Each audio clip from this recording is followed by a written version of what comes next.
bienvenue dans l'émission Leaders Talk consacrée aujourd'hui à l'innovation au service de la culture. Alors la culture ne pouvait décidément pas se passer d'algorithmes, de graphiques, analytiques ou autres termes barbares habituellement réservés aux geeks. Des startups innovent et proposent de dynamiser, booster l'écosystème culturel via des services, applications innovantes et ludiques. Mais comment alors expliquez-vous le retard de la transition numérique sur ce secteur? Pour nous accompagner avec moi sur le plateau, deux intervenants. Honneur aux femmes, Léonore Oriot, directrice communication chez Culturisy. Bonjour. Bonjour. Et à ma gauche, Karl Schauer, président de Culturisy également. Bonjour. Merci à vous deux d'être parmi nous. Avant d'aller plus loin, comment vous expliquez aujourd'hui cette baisse de la fréquentation des lieux culturels? Si on prend les chiffres, les statistiques officielles du ministère de la Culture, de la Communication notamment, on prend l'intégralité des domaines culturels, y compris le cinéma, y compris les jeux vidéo, y compris les plateformes de vidéo à la demande.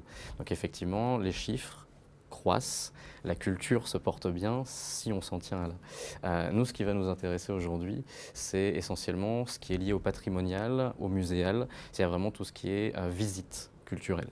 Et si on prend que ces chiffres-là, on se rend compte qu'on est sur des décroissances assez alarmantes depuis quelques années, et notamment sur les jeunes de moins de 35 ans. Pour répondre à votre question, c'est simple. Le premier constat, il est qu'il y a une baisse pour les jeunes. Le second constat, il est que les jeunes fréquentent massivement tous les établissements qui sont empreintes digitales et numériques, que ce soit dans la culture ou dans d'autres secteurs d'activité. Et effectivement, comme vous le disiez, que le secteur du tourisme culturel et de la culture au sens large est celui qui a le plus gros retard dans sa transition numérique. Si on met tout ça bout à bout, on se rend compte assez facilement que les jeunes désertent parce que justement ce numérique n'est pas en place. Mais justement, partant de ce constat précisément, comment vous expliquez aujourd'hui que les lieux culturels ne s'équipent pas et qu'on ait un retard aussi flagrant finalement dans cette transition numérique dans les lieux culturels? Aujourd'hui, dans le secteur de la culture, c'est un acte qu'on ne peut pas mettre en place. Pour faire de l'acquisition de public, il faut forcément qu'on puisse permettre à un public qui ne nous connaît pas de nous connaître par un véhicule, que ce soit de la communication, que ce soit une publicité ou quoi que ce soit. Aujourd'hui, les seuls éléments à disposition des établissements culturels, c'est soit un site internet, quand ils ont eu les moyens de les mettre en place, donc ce qui déjà réduit considérablement le nombre des établissements concernés, ou une page Facebook, ce qui est la base de tout, ou le bon vouloir des offices du tourisme, les comités départementaux ou régionaux du tourisme, etc.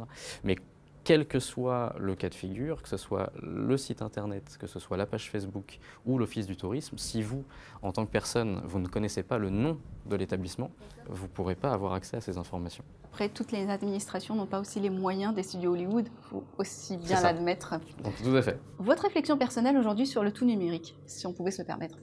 Alors, je prends un exemple, Google Art and Project, par exemple. Sur le papier, c'est un projet qui a été magnifique, qui l'est toujours, heureusement, qui permet de pouvoir donner la possibilité à tout le monde d'avoir accès justement à la culture. Donc la culture pour tous et où qu'on soit, c'est-à-dire que même si on n'est pas à proximité des grosses métropoles culturelles, qu'on puisse avoir accès aux pièces maîtresses en digitalisé sur Internet, etc. C'est un très beau projet, ça a permis même à quelques établissements qui accueillaient ces pièces maîtresses de pouvoir bénéficier d'un buzz assez immédiat. Ça, c'est le court terme.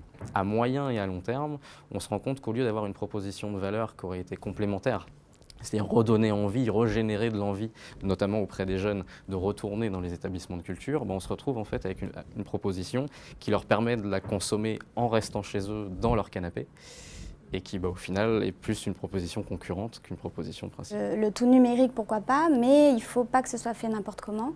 C'est-à-dire que pour nous, ça a vraiment du sens si c'est au service des utilisateurs et si c'est utile pour déplacer les publics in situ et du coup de dynamiser l'action de se cultiver. Alors, je vous ai présenté en introduction comme directrice communication, mais finalement, vous êtes tous cofondateurs. Je dis tous parce que vous êtes 5 à avoir cofondé l'entreprise Culturisy. En quoi consiste votre outil? Alors, Culturisy, c'est une application généraliste. Nous l'avons réfléchie et conçue comme un média. Donc, notre expertise, elle est basée sur 3 pôles, 3 volets. La communication visuelle, l'éditorial et l'audiovisuel. Donc ça, c'est vraiment une vraie force qu'on a. Notre volonté, c'est de partager, mais surtout de faire partager, de suggérer des idées de sortie, de vraiment créer cette envie de mettre le nez dehors.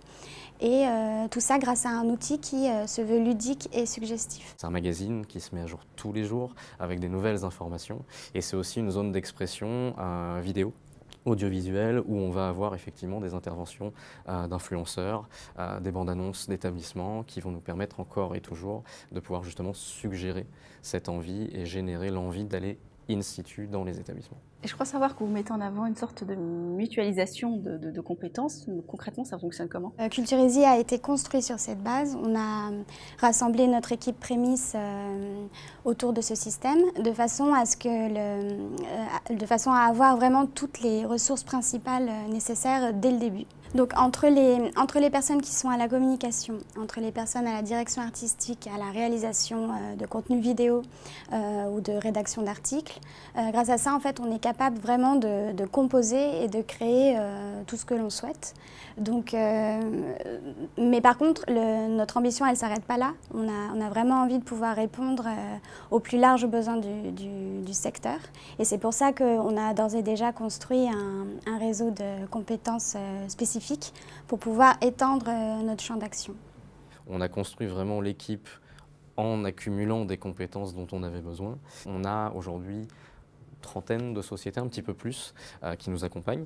C'est des sociétés avec lesquelles on a déjà travaillé, c'est des sociétés qu'on a choisies, certaines qu'on a éliminées au fur et à mesure parce que lors de nos premiers projets, ça n'avait pas matché tel qu'on le souhaitait. Mais aujourd'hui, on peut avoir aussi bien une start-up innovante qui est incubée en région, où il y a une personne qui est doctorante, qui travaille dans l'hologramme par exemple, comme une société nationale qui est dans la billetterie, comme, et c'est le cas aussi, une multinationale qui fait de la traduction.